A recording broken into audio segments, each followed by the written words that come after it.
लेकिन बोले माँ देवहूति अब घर में उदास रहने लग गई, क्योंकि आज तक 9 कन्याएं घर में थी। कर्दम मुनि घर में थे तो माँ का मन लगा रहता था कन्याओं के साथ में। अब घर में कोई रहा नहीं, भगवान तो समाधि में बैठे रहते, कन्याओं का विवाह हो गया। तो बोले अब माँ देवहूति भी उदास रहने लग गई। एक दिन एकांत में माँ देवहूति ने भगवान से प्रश्न कर लिया, कपिल भगवान से पूछा माँ ने,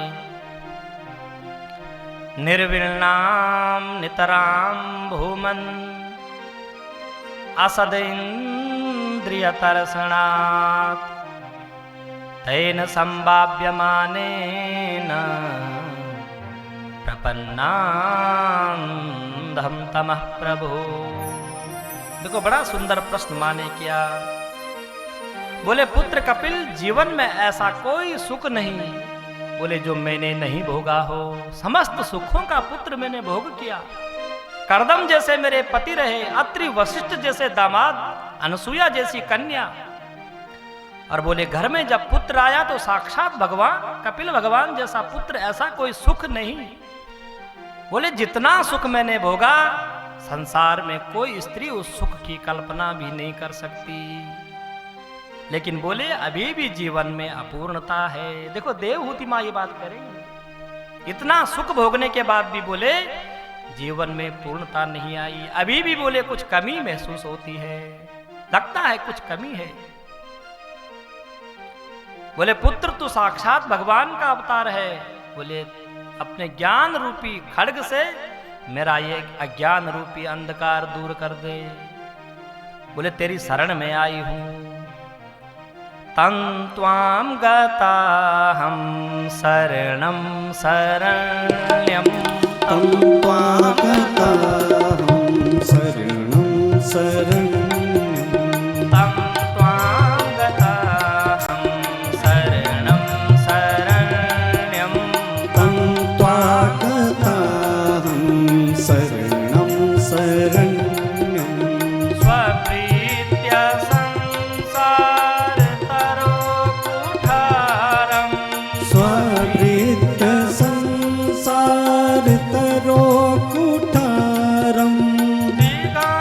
जिगांसायाहं प्रकृते पुरुषस्य जिगांसया प्रकृते पुरुषस्य नमामि सद्धर्मविदां वरिष्ठं, नमामि सद्धर्मविदां वरिष्ठं, तं त्वां गताहं शरणं शरण्यं, तं त्वां गताहं शरणं शरण्यं, तं त्वां गताहं शरणं शरण्यं।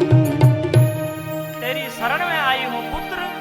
बोले अपने ज्ञान रूपी खड्ग से मेरे हृदय का अंधकार दूर कर दे। तब महाराज भगवान कपिल ने सुंदर 8 अध्यायों में माँ भगवती देवहूति को सांख्य योग का सुंदर वर्णन किया।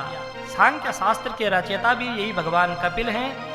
और यहाँ भागवत में भगवान ने 8 अध्यायों में माँ को ज्ञानोपदेश दिया, और ऐसा ज्ञान दिया महाराज माँ का सारा मोह सारा भ्रम ही दूर कर दिया। बोले माँ अब तक तूने जो भी सुख भोगे हैं बोले वो सुख ही अपने आप में पूर्ण नहीं है। जब तक महाराज पूर्ण से जुड़ोगे नहीं, पूर्णता की यदि प्राप्ति करना चाहते हो तो पहले पूर्ण से जुड़ना पड़ेगा। अपूर्ण से जुड़ोगे तो जीवन में अपूर्णता ही रहेगी। पूर्ण कौन है? पूर्णमदः पूर्णमिदं पूर्णात् पूर्णमुदच्यते।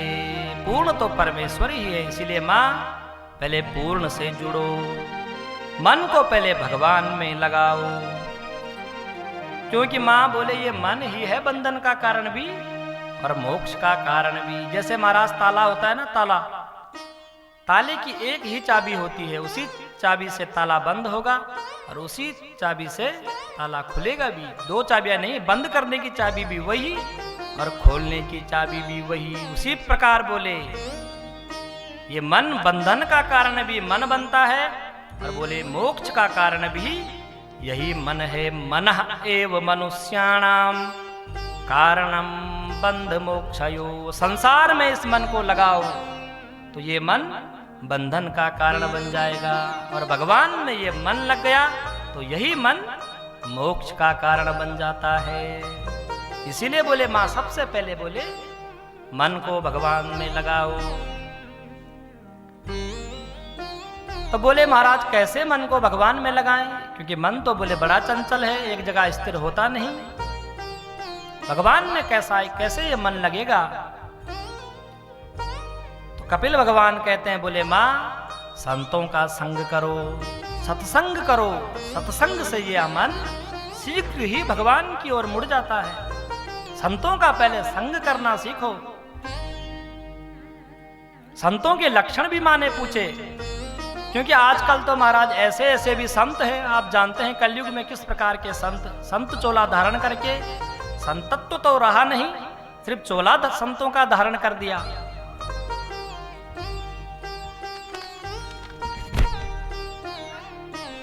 तो मां ने फिर संतों की परिभाषा पूछी, संत कौन है पुत्र, कैसे संत होते हैं, क्या परिभाषा संत की है। तो फिर भगवान ने संतों की परिभाषा बतलाई। क्या परिभाषा है संतों की। तितिक्षवः कारुणिकाः सुहृदः सर्वदेहिनां अजात शत्रवः शान्ता साधवः साधुभूषणा। ये परिभाषा है हमारा संतों की। क्या पहला लक्षण बतलाया, बोले तितिक्षवः, बोले संत बड़े सहनशील होते हैं। अपमान संतों का कर दो तो बोले बहुत ज्यादा प्रसन्न भी, बहुत ज्यादा दुखी नहीं। अपमान कर दिया तो दुख नहीं, और सम्मान कर दिया तो बोले बहुत ज्यादा सुखी भी नहीं। संतों के लक्ष्य स्वस्थ, जो प्रत्येक स्थिति में जो समान रहे, ऐसे सहनशीली जो पुरुष हैं। तो पहला लक्षण है बोले सहनशीलता जिनके अंदर हो। बोले का दूसरा लक्षण बतलाया मां कारुणिकाः, बोले करुणा संतों के हृदय में भरी होती है। संत का हृदय बोले शीघ्र ही दूसरे के दुख को देख करके जो शीघ्र महाराज दुखी हो जाएगा। बोले करुणा संतों के हृदय में भरी होती है। ये दूसरा लक्षण है संतों का, जिनके अंदर दया हो, जो जीवों पर दया करना सीखे। तीसरा लक्षण बताया सुहृदः सर्वदेहिनां, समस्त देहधारियों को जो समान रूप से देखता हो, किसी में भेदभाव न करता हो। क्यों? बोले जिस भगवान का अंश संत में विराजमान है, वही अंश प्रत्येक देहधारियों में भगवान का ही अंश विद्यमान है। इसीलिए बोले जो प्रत्येक देहधारी में भगवान राम का दर्शन करना सीख जाए। सिया राम माया सब जग जानी, सिया राम माया सब जग जानी, सिया राम माया सब जग जानी, सिया राम माया सब जग जानी। करहूं प्रणाम जोरी जुग पानी, करहूं प्रणाम जोरी जुग पानी, करहूं प्रणाम जोरी जुग पानी, करहूं प्रणाम जोरी जुग पानी। बोले महाराज जो प्रत्येक देहधारियों में भगवान राम का दर्शन करने लग जाए, क्योंकि प्रत्येक देहधारी में भगवान का अंश विद्यमान है। इसीलिए बोले सुहृदः सर्वदेहिनां, संत समस्त देहधारियों को समान रूप से देखता है। और बोले जब सबको समान देखता है तो फिर चौथा लक्षण बतलाया अजात शत्रवः, बोले संत के जीवन में कोई शत्रु नहीं होता। क्योंकि संत किसी को ना शत्रु मानता है और ना ही संत के जीवन में कोई शत्रु होता है, क्योंकि सबको समान रूप से देख रहा है। निज प्रभु मय देखहि जगत, कहि सन करहि विरोध, जब सब में वो भगवान को देख रहा है तो विरोध करे तो किससे? इसीलिए बोले अजात शत्रवा, बोले संत के जीवन में कोई शत्रु भी नहीं होता। अब बोले शांत रहने वाला, जो महाराज शांत रहे, कैसी भी परिस्थिति जीवन में आ जाए, बोले हमेशा संत का स्वभाव है शांत रहना। बोले माँ ये साधव साधु भूषणा, ये माँ साधुओं के आभूषण हैं।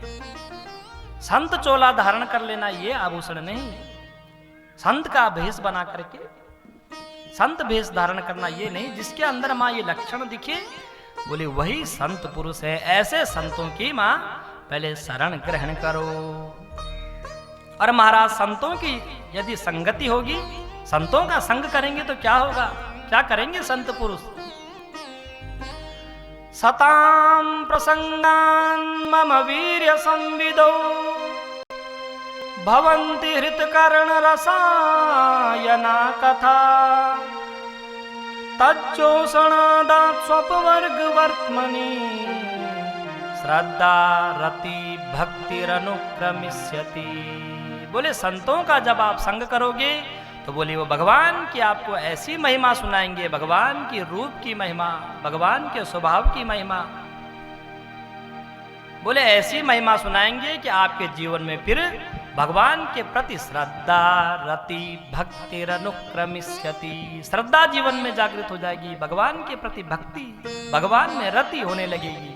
बोले फिर कुछ करने की आवश्यकता नहीं पड़ेगी, स्वाभाविक ही जीवन में भक्ति का उदय हो जाएगा, भगवान के प्रति रति आपकी होने लगेगी। संत आपके जीवन में ये सब चमत्कार कर देंगे, भगवान की कथा श्रवण करा करके। इस प्रकार से सुंदर ज्ञान भगवान को दे रहे हैं।